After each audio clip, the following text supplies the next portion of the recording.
साथियों, मैं अंकित कुमार आपका स्वागत करता हूं हमारे YouTube channel MSN for you में। दोस्तों, आज हम बात करने वाले हैं हाइपर कैलीमिया के बारे में, जो बेसिकली ऐसी कंडीशन होती है जिसके ऊपर या नीचे होने से, जिसकी वैल्यू ऊपर नीचे होने से बॉडी में डिफरेंट डिफरेंट चेंजेस देखने को मिल सकते हैं। इवन पेशेंट की जान तक चली जाती है। तो उससे पहले टॉपिक को शुरू करने से पहले हम देख लेते हैं कि कौन कौन से ओके पॉइंट हैं जिसको हमें इस टॉपिक में कवर करना है। सबसे पहले हम बात करेंगे कि पोटेशियम क्या होता है। दूसरा हम बात करेंगे डिस्क्रिप्शन ऑफ हाइपरकैलेमिया। थर्ड पे हम बात करेंगे डिस्कस अबाउट कॉजेस, क्या क्या कारण होते हैं कि जिसकी वजह से हाइपरकैलेमिया बढ़ जाता है, हो जाता है। हाउ टू असिस्ट हाइपरकैलेमिया, मतलब क्या है कि कौन कौन से वो सिम्टम्स हैं, कौन कौन सा असेसमेंट फाइंडिंग्स हैं जिसको हम देख के बता सकते हैं कि पेशेंट को हाइपरकैलेमिया की दिक्कत हो सकती है। नेक्स्ट हम बात करने वाली जो मेजर प्रॉब्लम होती है, इसी चेंजेस। इसी चेंजेस में कौन कौन से वो सेगमेंट है जिनमें चेंजेस आने वाले हैं, कौन कौन सी वो जो पैराग्राफ हैं जिनको हमें पढ़ने होते हैं, जो स्टूडेंट के लिए बहुत ज़्यादा जरूरी होते हैं। नेक्स्ट हम बात करने वाले इंटरवेंशन, मतलब management according to NCLEX. Next हम बात करेंगे कि जब भी हम किसी पेशेंट को आईवी एडमिनिस्टर करते हैं पोटेशियम के इन्फ्यूजन का, तो हमें कौन कौन से प्रिकॉशन ध्यान रखने होते हैं। तो आइए टॉपिक को स्टार्ट करने से करते हैं। सबसे पहले देखते हैं हम व्हाट इज पोटेशियम। पोटेशियम क्या है? Potassium is a mineral that is essential for all of the body function. मतलब पोटेशियम एक ऐसा मिनरल्स इलेक्ट्रोलाइट्स है जो आपकी बॉडी के लिए बहुत ही ज़्यादा जरूरी होता है, जिसकी वजह से आपके नॉर्मल फंक्शंस जो बॉडी के होते हैं वो कर रही होती है आपकी बॉडी। नेक्स्ट हम पोटेशियम आपका हेल्प करता है कि जो आपके न्यूट्रिएंट्स, आपकी सेल्स को न्यूट्रिएंट्स नीड होती है उनको लाने का। दूसरा, आपकी बॉडी से वेस्ट प्रोडक्ट को बाहर निकालने का काम करता है। नेक्स्ट हम बात करने वाले हैं हाइपर कैलीमिया के बारे में। Hyper kalaemia is an elevated level, देख रहे हो दोस्तों, एलिवेटेड मतलब क्या है कि जब आपकी बॉडी में पोटेशियम का अमाउंट नॉर्मल लेवल से ऊपर हो जाता है तो उसको हम क्या बोलते हैं? Hyper kalaemia. तो इसकी जो नॉर्मल रेंज होती है वो होती है साथियों 3.5 to 5.0 milliequivalent per litre. अगर हम मोल में बात करें इसकी तो 3.5 टू 5.0 एम मोल पर लीटर। कंसीडर करते हैं हम इसको 5.5 एम मोल पर लीटर से अगर पोटेशियम का लेवल है वो ज़्यादा हो जाए तो हम उसको क्या बोलते हैं? Hyper kalaemia. अगर आपका एग्जाम में क्वेश्चन आता है कि नॉर्मल पोटेशियम लेवल कितना होता है तो आपको मार्क करना है 3.5 टू 5.0 मिली इक्विवेलेंट। नेक्स्ट हम बात करते हैं कि सूडो हाइपर कैलीमिया क्या होता है। सूडो हाइपर कैलीमिया का मतलब क्या होता है? देखो साथियों, सूडो हाइपर कैलीमिया का मतलब होता है जहाँ पे आप वर्ड सुने सूडो तो इसका मतलब आपके मन में आना चाहिए फॉल्स। मतलब क्या है कि कहीं ना कहीं आपके ब्लड के अंदर फॉल्स वैल्यू जो पोटेशियम की है वो बढ़ रही है। देखो, इसमें क्या हो रहा है, आपको दो चीज देखनी है कि पेशेंट का क्या हो रहा है कि जो क्लिनिकल सिम्टम्स हैं वो एब्सेंस हो रहे हैं। समझ आया साथियों? क्लिनिकल सिम्टम्स इसमें एब्सेंस हो रहे हैं, पर आपको ये भी ध्यान रखना है कि जो पोटेशियम का लेवल है वो बढ़ रहा है। तो पोटेशियम के लेवल के बढ़ने की वजह से आपकी बॉडी में बहुत सारे चेंजेस देखने को मिलते हैं, पर किसी पेशेंट में क्या होगा कि क्लिनिकल सिम्टम्स एब्सेंट रहेंगे, कोई भी सिम्टम्स आपको देखने को नहीं मिलेंगे। तो उसको हम क्या बोलते हैं? Pseudo hyper kalaemia. देख लेते हैं टेबल के अकॉर्डिंग। हाइपर कैलीमिया,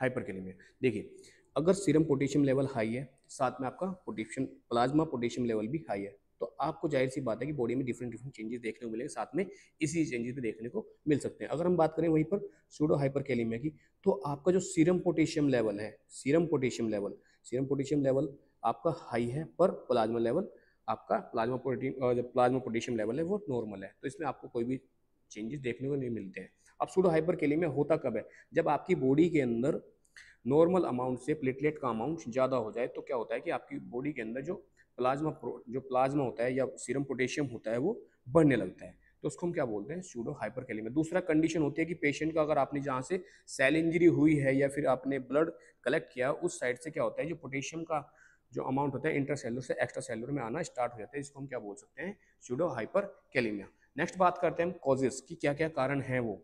सबसे पहले बात करें excessive intake, excessive potassium intake. तो किस तरीके से एक्सेसिव इनटेक हो सकता है साथियों? वो होता है, सबसे पहले आप देखेंगे ओवर इंजेक्शन ऑफ पोटेशियम। मतलब क्या है कि अगर पोटेशियम का अमाउंट आप ज़्यादा ले रहे हैं, जैसे कौन कौन से फूड होते हैं, फूड जैसे आपने पेशेंट ने एप्पल्स, बनाना, टोमेटो और जैसे एवोकाडो ऐसे फूड्स का कंटेन कर रहा है, तो क्या कर रहा है पेशेंट, जैसे उसकी बॉडी के अंदर पोटेशियम का अमाउंट बढ़ जाता है। नेक्स्ट हम मेडिकेशन की बात करें तो केसीएल, ठीक है। अगर किसी पेशेंट को केसीएल चल रहा है तो आपको जरूर को ये ध्यान देना है कि पोटेशियम को पेशेंट को हमें कंटिन्यू ऑब्जर्वेशन में रखना है। तो कौन सी मेडिसिन है वो? केसीएल। नेक्स्ट हम बात करते हैं rapid infusion of potassium containing IV fluid. Potassium containing IV fluid, तो सबसे पहले पोटेशियम कंटेनिंग आईवी फ्लूइड कौन कौन से हो सकते हैं, जैसे हमने बताया है KCl, पोटेशियम क्लोराइड, ठीक है। नेक्स्ट हम बात करते हैं decrease potassium excretion. Potassium decrease potassium excretion मतलब क्या है कि आपकी बॉडी से पोटेशियम बाहर नहीं जा रहा है, पोटेशियम आपकी बॉडी में स्टोर हो रहा है। जैसे हम बात करें पोटेशियम स्पेयरिंग रिटेनिंग डायूरेटिक्स, तो कौन कौन सी होती है दोस्तों, वो होती हैं आपकी सबसे पहले जो पोटेशियम स्पेयरिंग रिटेनिंग का मतलब होता है कि आपकी बॉडी के अंदर पोटेशियम बाहर नहीं जा रहा है, पोटेशियम का एक्सक्रीट आउट नहीं हो रहा है, तो कौन कौन सी मेडिसिन है वो, सबसे पहले पोटेशियम स्पेयरिंग डायूरेटिक्स होती है आपकी सबसे पहले वो स्पाइरोलैक्टोन, हम बात करते हैं साथियों स्पाइरोलैक्टोन, ठीक है। स्पाइरोलैक्टोन सबसे पहले,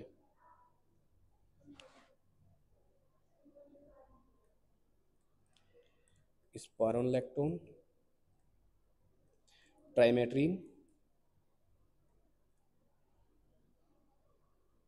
ठीक है। ये कुछ मेडिसिन होती है जो आपकी किस में आती है, potassium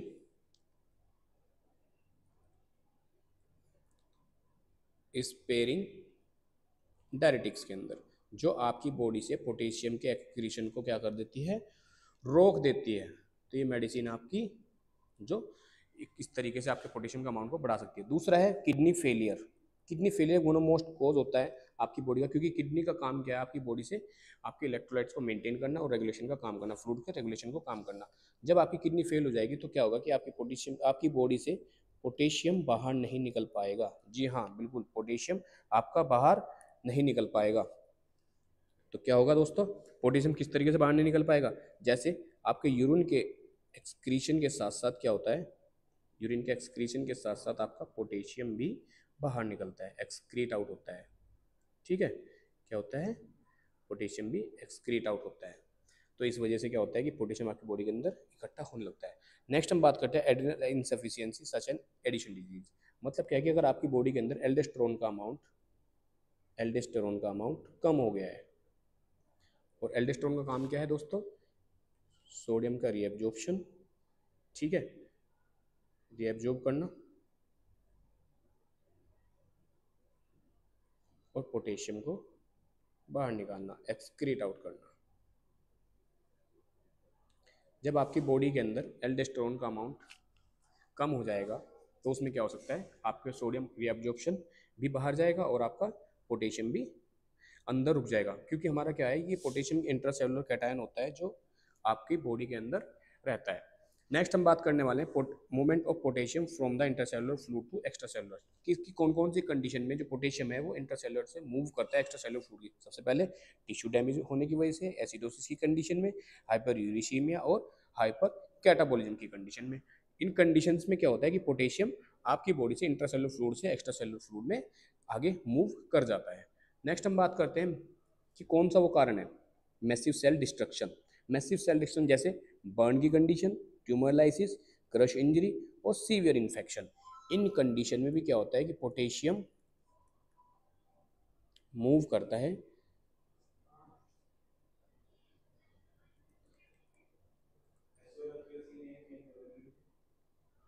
intracellular to extracellular fluid में, सेल्स में आ जाता है। नेक्स्ट हम बात करते हैं इंटेंस एक्सरसाइज। इंटेंस एक्सरसाइज की वजह से क्या होता है कि आपकी बॉडी से सोडियम बाहर निकलता है। सबको पता है कि आपकी बॉडी से सोडियम आउट हो जाता है, और जब आपकी बॉडी से एक सोडियम बाहर जाएगा तो आपकी बॉडी से पोटेशियम भी अंदर आएगा। तो जितना सोडियम बाहर जाएगा उतना पोटेशियम अंदर है, तो इस वजह से भी क्या होगा, आपकी बॉडी में पोटेशियम का अमाउंट इंक्रीज होने लगता है। कुछ मेडिकेशन ऐसी होती है कि आपकी बॉडी के अंदर क्या करती है, पोटेशियम के अमाउंट को इम्पेयर कर देती है या एंट्री को इम्पेयर करती है। जैसे हम बात करते हैं डिजॉक्सिन, बीटा एडर्जिक ब्लॉकर। नेक्स्ट हम बात करते हैं प्रोपेनॉल की, और साथ में क्या करती है प्रोपेनॉल, ये एंट्री पोटेशियम की क्या करती है, सेल से इम्पेयर करती है, जिसकी वजह से क्या होता है कि ये एक्स्ट्रा सेलुलर फ्लूइड के अंदर बढ़ जाता है, एंड इसकी जो कंसंट्रेशन होती है वो क्या होती है, इंक्रीज हो जाती है। समझ आया। नेक्स्ट हम बात करते हैं हिपेरिन पोटेशियम स्पेयरिंग डायरेटिक। जैसे हमने पोटेशियम स्पेयरिंग की बात की थी, हमने कौन सी थी वो, स्पाइरोलैक्टोन,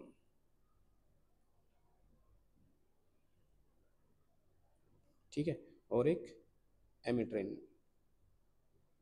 ठीक है, नेक्स्ट बात करते हैं एंजियोटेंसिन सेकंड रिसेप्टर ब्लॉकर। अब देखो angiotensin second receptor blocker losartan एक ऐसी मेडिकेशन है जो एल्डोस्टेरोन के फंक्शन को क्या करती है, ब्लॉक कर देती है। और एल्डोस्टेरोन के फंक्शन का क्या काम है, फंक्शन का क्या काम है, पोटेशियम का रीएब्जॉर्प्शन, रीएब्जॉर्प्शन और सॉरी सोडियम का रीएब्जॉर्प्शन और पोटेशियम का एक्सक्रीशन।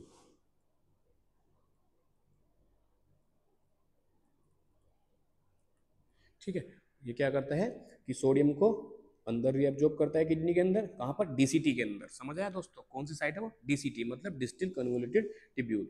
और पोटेशियम को बाहर निकालता है। अगर वहीं पर पोटेशियम का अमाउंट होल्ड हो जाए या ब्लॉक हो जाए तो क्या बॉडी में सोडियम रीअब्जॉर्ब हो पाएगा, नहीं हो पाएगा। क्या पोटेशियम बाहर जा पाएगा, नहीं। क्या आपकी बॉडी के अंदर पोटेशियम वापस रीअब्जॉर्ब होता रहेगा। नेक्स्ट हम बात करने वाले हैं असेसमेंट क्लिनिकल मैनिफेस्टेशन। मतलब क्या है कि कौन कौन से वो साइन एंड सिम्टम्स हैं, कौन कौन से वो असेसमेंट है कि जिसकी वजह से कि हमें हमारी बॉडी में डिफरेंट डिफरेंट चेंजेस देखने को मिलते हैं। सबसे पहले हम बात करते हैं कार्डियोवैस्कुलर सिस्टम की। कार्डियोवैस्कुलर सिस्टम में सबसे पहले हार्ट रेट क्या होगी, स्लो हो जाएगी, वीक आपको फील होगी। जैसे आप कोई किसी का असेसमेंट करते हैं, पल्स का रेडियली पल्स असिस्ट करते हैं तो कैसी नजर आने वाली आपको, वीक। इरेगुलर हार्ट रेट आपको नजर आने वाली है। नेक्स्ट हम बात करते हैं ब्लड प्रेशर क्या होगा, डिक्रीज।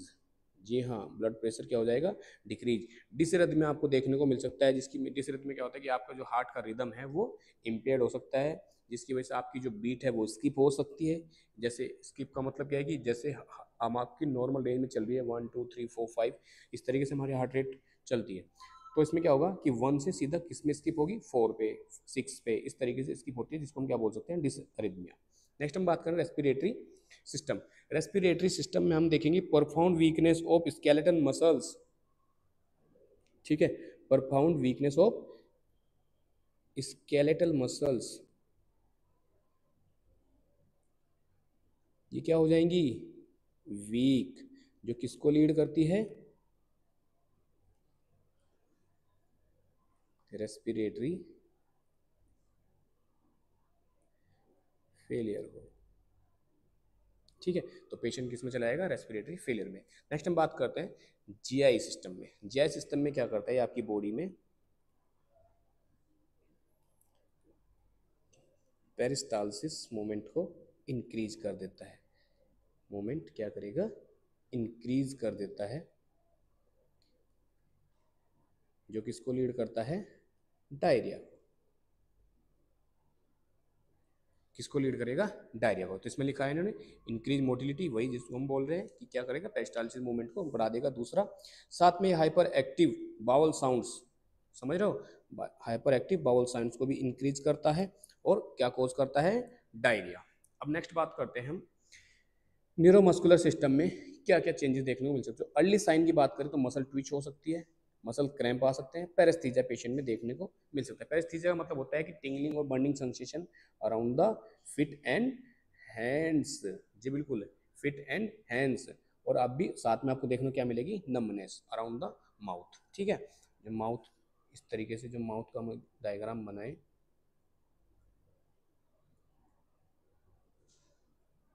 तो इसके चारों तरफ हमें किस नमनेस देखने को मिल सकती है। समझ आया, ठीक है। जैसे हमारे ये चिक वाला एरिया हो गया, जो चिक बोन हो गई, जाइगोमेटिक आर्क हो गया, इसमें हमें क्या देखने को मिलेगी, नमनेस। ठीक है, क्या देखने को मिलेगी, नमनेस। नेक्स्ट हम बात करते हैं कि लेट क्या मिलेंगे आपको, लेट साइन क्या हो सकते हैं। तो परफाउंड वीकनेस हो सकती है मसल्स के अंदर, असेंडिंग फ्लैसिड पैरालिसिस हो सकता है आर्म्स और लेग्स के अंदर। नेक्स्ट हम बात कर रहे हैं कि जो आपकी हेड ट्रंक रेस्पिरेटरी मसल्स है वो भी क्या होगी, अफेक्ट होगी। क्या होगी, अफेक्ट होगी। तो ये क्या हो जाएगी, अफेक्ट होगी, जिसकी वजह से क्या होगा, जब आपकी बॉडी में पोटेशियम लेवल कहाँ पर होगा, लीथल लेवल। और लीथल लेवल कितना होता है आपकी बॉडी में, पोटेशियम का कितना होगा,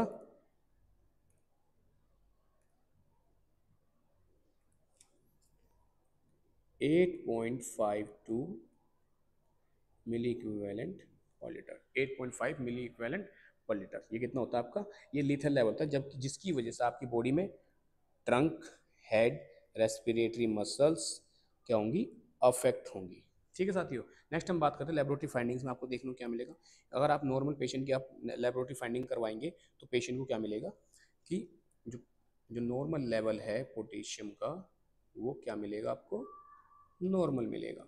अगर किसी पेशेंट को हाइपरकैलेमिया है तो ये वैल्यू क्या मिल सकती है आपको, ज़्यादा मिल सकती है। समझ आया, ये वैल्यू आपको क्या मिलेगी, ज़्यादा मिलेगी। नेक्स्ट हम बात करते हैं ईसीजी चेंजेस। ये बिल्कुल बहुत बड़ा कंसर्न रहता है, बहुत बड़ा क्वेश्चन रहता है स्टूडेंट के लिए कि हमें किस किस तरीके से ईसीजी को पढ़ना चाहिए और कौन कौन सी वो सेगमेंट होते हैं जिन पर हमें ध्यान देना। देखो ये आपके सामने की स्क्रीन पर आपके सामने क्या है, ये नॉर्मल ईसीजी है। ठीक है, ये क्या है आपकी बॉडी में, आपके सामने क्या है, नॉर्मल ईसीजी। वहीं अगर हम बात करें सबसे पहले सेगमेंट की, तो इसमें हमारे सेगमेंट होते हैं पी, क्यू, आर, एस और टी, और साथ में हम बात करते हैं यू की। तो हम जो ध्यान देते हैं वो देते हैं पी, क्यू, आर, एस पे। सबसे पहले हम ध्यान देने वाले हैं पी पे। तो देखो यहाँ पर नॉर्मल ईसीजी में आपको पी इस तरीके का दिखाई देगा, और हम बात करें क्यू की तो वो इस तरीके से नजर आएगा, और आर ऐस है और एस। लास्ट में हम बात करते हैं टी की और ये यू की। समझ आया। तो ये बिल्डिंग समय इस तरीके से नॉर्मली ईसीजी ग्राफ में हमें देखने को मिलती है। अगर यहीं पर हम पोटेशियम की बात करें, पोटेशियम कम हो रहा है तो इस तरीके के चेंजेस आपको देखने को मिलेंगे। नेक्स्ट हमारा कंसर्न मेन क्या है, हाइपरकैलेमिया। हाइपोकैलेमिया की ईसीजी के बारे में नेक्स्ट वीडियो में बात करेंगे। सबसे पहले हम देखते हैं कि जो आपका पी वेव है, यहाँ देखेंगे पी वेव, ये क्या हो रहा है, फ्लैट और वाइड। देख रहे हो, नॉर्मल गैप, नॉर्मल गैप समझ रहे हैं, ये नॉर्मल गैप है और ये क्या है आपका फ्लैट वाइड गैप है। नेक्स्ट हम बात करते हैं जो नेक्स्ट इंटरवल आना होता है, इंटरवल देखिए यहाँ पर, ये वाला इंटरवल और ये सामने वाला इंटरवल। इसमें देखिए ये क्या दिख रहा है आपको, पी आर वाला। समझ आया, क्या दिख रहा है, पी आर वाला, ये आपका पी आर इंटरवल दिख रहा है। ठीक है, नेक्स्ट हम बात करते हैं कि जो क्यू आर एस कॉम्प्लेक्स है ये क्या हो जाएगा, वाइड। बिल्कुल, ये होगा आपका क्यू, आर और एस। तो आप ये पूरा जो गैप देख रहे हैं ये है आपका wide Q R S complex. ठीक है, उसके साथ साथ अब देखो एस यहाँ पर नॉर्मल पोजीशन में है और यहाँ पर क्या हो रहा है, ये डिप्रेस हो रहा है। समझ आया, ये क्या हो रहा है यहाँ पर, डिप्रेस हो रहा है। तो इसको हम बोल सकते हैं S T segment depress. Segment होता है ये पूरा यहाँ तक क्या होता है, ये वाला ये एस टी सेगमेंट होता है। अगर हम बात करें वहीं पे टी वेव किस तरीके से, तो आपको इतनी बड़ी बिल्डिंग है जो दिखाई दे रही है, ये क्या है, tall V, tall peaked T wave. तो ये नॉर्मली आपकी नॉर्मल ईसीजी में आपको एक टी वेव देखने को नहीं मिलेगी। नॉर्मल में आपको इस तरीके से एक छोटी सी पहाड़ी जैसी नजर आएगी, पर यही पहाड़ी आगे जाके हाइपरकैलेमिक कंडीशन में एक बिल्डिंग या बड़ी इमारत का रूप लेती है इस तरीके से, इसको बोलते हैं हम टी वेव। ठीक है, तो आशा करता हूँ ये समझ आई होगी आपको। बाकी आपकी सामने लिखा हुआ है T wave, P wave, Q R complex और पी आर इंटरवल्स। नेक्स्ट हम बात करने वाले हैं इंपॉर्टेंट नोट्स। क्या क्या इंपॉर्टेंट, जब भी किसी पेशेंट में पोटेशियम इम्बैलेंस होता है, समझ आया साथियों, क्या होता है, पोटेशियम इम्बैलेंस होता है, तो आपको ये ध्यान रखना है कि पेशेंट को हमें क्लोजली मॉनिटर करना है। समझ आया, क्लोजली मॉनिटर करना है। क्यों करना है, क्योंकि क्या होता है कि पेशेंट के अंदर हमें कार्डियक डिसरिथमिया देखने को मिल सकता है, जो एक लाइफ थ्रेटनिंग कंडीशन है, तो जिसको क्या लीड कर सकती है, वो कार्डियक अरेस्ट को, कार्डियक अरेस्ट को लीड कर सकती है। समझ आया, जब भी किसी बॉडी में, किसी पेशेंट की बॉडी में पोटेशियम इम्बैलेंस होगा तो उसको हमें हमें क्या करना है, कंडीशन पेशेंट को कार्डियक डिसरिथमिया ना हो, या हमें पेशेंट का कार्डियक मॉनिटर अटैच कर देना है। कार्डियक मॉनिटर अटैच करने के साथ साथ हम देखें वाइटल साइन में क्या क्या चेंजेस देखने को मिल रहे हैं। नेक्स्ट बात करते हैं इंटरवेंशन क्या क्या हो सकते हैं। इंटरवेंशन मेन हमें क्या करना है, अगर किसी पेशेंट को आईवी पोटेशियम चल रहा है तो हमें क्या करना है, होल्ड करना है। पेशेंट को हमें रेस्ट्रिक्ट करनी है डाइट कि पोटेशियम को कब उसे पोटेशियम रिच डाइट नहीं लेनी है।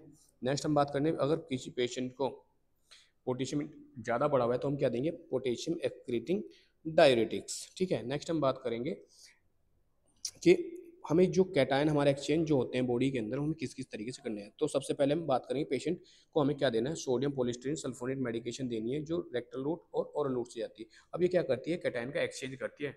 एक्सचेंज कैसे करती है, इंटेस्टाइन के अंदर ये सोडियम के रिएब्जॉर्प्शन को बढ़ाती है और पोटेशियम को बाहर निकालना स्टार्ट करती है। वहीं अगर कंडीशन पेशेंट की सीवियर है, पोटेशियम ज़्यादा बढ़ा हुआ है, तो पेशेंट की हमें डायलिसिस की नीड पड़ सकती है। नेक्स्ट हम बात कर रहे हैं पेशेंट को हमें एंटीडोट देना है कैल्शियम ग्लूकोनेट, और हम पेशेंट को क्या देंगे, hypertonic glucose with regular insulin. ये जो इंटरवेंशन है दोस्तों ये बिल्कुल प्रायोरिटी वाइज है, और ये किसके बेस पे है, एनक्लेक्स बेस पर मैंने लिखे हुए हैं।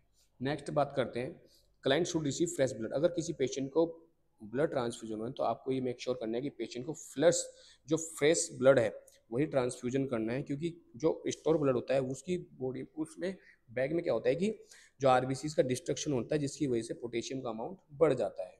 नेक्स्ट हम बात करते हैं, पोटेशियम रिच डाइट अवॉइड करनी है, और पेशेंट को क्लोजली हमें मॉनिटर करना है कि सीरम पोटेशियम लेवल कंटिन्यू हमें मॉनिटर करते रहना है। नेक्स्ट हम बात करते हैं कि हमें कौन कौन से प्रिकॉशन है जो ध्यान में रखने चाहिए। तो सबसे पहले प्रिकॉशन की बात करते हैं, पेशेंट को कभी भी हमें डायरेक्ट आईवी इंजेक्शन नहीं लगाना है। पोटेशियम को कभी हमें डायरेक्ट आईवी पुश नहीं करना है, आईएम नहीं देना है, सबक्यूटेनियस रूट से नहीं देना है। आईएम देंगे तो क्या होगा, हिमेटोमा, और आईवी देंगे तो पेशेंट को क्या होगा, जो पोटेशियम है वो पीक लेवल पे जा सकता है। कभी भी हमें पेशेंट को डायरेक्टली पोटेशियम क्लोराइड नहीं देते हैं, हम हमेशा उसको क्या करना होता है, डाइल्यूट। और डाइल्यूट कैसे करते हैं, 1 milliequivalent is equal to 10 ml, मतलब 10 ml आपने कोई दूसरा सॉल्यूशन लेना है, जैसे NS ले सकते हैं आप, तो उसमें डाइल्यूट करके पेशेंट को लगाना है। बहुत सारी हेल्थ केयर एजेंसीज क्या कर रही है कि आजकल जो सॉल्यूशन है वो मिक्स सॉल्यूशन सेल कर रही है, बाजार में सप्लाई कर रही है, तो उसको हमें क्या करना है, सबसे पहले उस सॉल्यूशन को या उस बैग को हमें रोटेट करना होता है, शेक करना होता है और इन्वर्ट करना होता है, जिससे क्या है कि जो पोटेशियम क्लोराइड है वो अच्छे से मिक्स हो सके और पेशेंट को आप अच्छे से दे सके। ठीक है। नेक्स्ट करना है कि पेशेंट का कभी भी जब भी आप potassium chloride IV bag content infuse करना चाह रहे हैं तो आपको ये मेक श्योर करना है कि पेशेंट का जो भी आईवी बैग आप लगाने जा रहे हैं वो उस पर मेंशन हो, लेबलिंग हो अच्छे से कि पोटेशियम क्लोराइड का ही बैग है वो, जो उस पर लिखा हुआ है, उस पर प्रॉपर तरीके से डोज कितनी उसकी क्वांटिटी है, कितनी उसकी क्वालिटी है, वो आपको उसकी कितनी कंसनट्रेशन है वो आपको देखनी है। उस पर लिखा भी होता है कि must be diluted before use, बोतल पे लिखा होता है कि आपको लगाने से पहले क्या करना है, पेशेंट को ये अच्छे से शेक करना है और डाइल्यूट करना है। नेक्स्ट हम बात करते हैं कि पेशेंट को कभी भी हमें 20 ml 20 मिली इक्वेलेंट पर आर के हिसाब से डोज नहीं करनी, चाहे पेशेंट को कोई भी सर्कमस्टांसिस हो जाए। जो उसकी नॉर्मल डोज होती है 5 से 10 मिली इक्वेलेंट पर आर के हिसाब से हमें पेशेंट को देनी होती है। नेक्स्ट हम बात करते हैं, अगर पेशेंट 10 मिली इक्वेलेंट पर आर के हिसाब से पोटेशियम चल रहा है तो हमें लग रहा है तो पेशेंट को हमें कार्डियक मॉनिटर अटैच करना है और पेशेंट को कंटिन्यू मॉनिटर करना है कार्डियक चेंजेस के लिए। कार्डिक चेंजेस में कुछ भी हो सकता है, पेशेंट को डिसरेथमिया हो सकता है, पेशेंट की हार्ट रेट इंक्रीज हो सकती है, पेशेंट का बीपी डाउन जा सकता है, तो हमें इसके लिए क्या करना है, कार्डियक मॉनिटर अटैच करना होता है। नेक्स्ट, और ये भी ध्यान रखना है कि हम जब भी हम किसी पेशेंट को पोटेशियम लगाने जा रहे हैं तो हमें इन्फ्यूजन का ही यूज़ करना है, हमें इन्फ्यूजन पंप से ही वो मेडिकेशन लगानी है। पेट अब देखो, पोटेशियम जब भी किसी पेशेंट को पोटेशियम इन्फ्यूजन चल रहा है तो ये क्या करता है, फ्लेबाइटिस कोज कर सकता है। फ्लेबाइटिस क्या होता है, इन्फ्लामेशन ऑफ वेन। क्या होता है, इन्फ्लामेशन ऑफ वेन।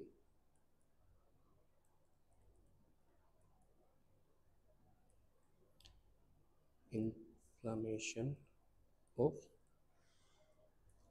वेन। ठीक है।